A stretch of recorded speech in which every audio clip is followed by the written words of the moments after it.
पहला मदरसा दार अरकम मस्जिद नबवी शरीफ वाला मदरसा, इसका दूसरा नंबर है।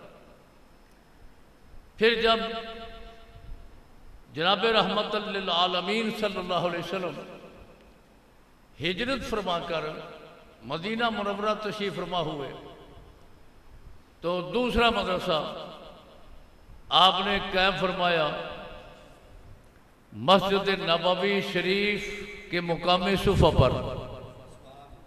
यह दूसरा मदरसा था।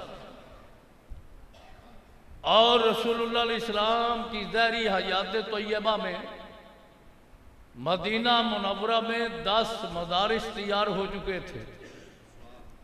मदीना मुनव्वरा में करीम आका अलैहिस्सलाम की ज़ाहिरी हयात मुबारका में 10 मदारिस मार्ज वजूद में आ चुके थे। और ये मदीना मुनव्वरा का पहला मदरसा मुकाम सुफा पर। अब आप अंदाजा फरमाएं कि इस मदरसा में बैठकर पढ़ाने वाले कौन है, इसके मुदरिस कौन है, इसके मुअल्लिम कौन है और इसके प्रोफेसर कौन है? हजूर जनाब रहमतुल लिल आलमीन सल्लल्लाहु अलैहि वसल्लम।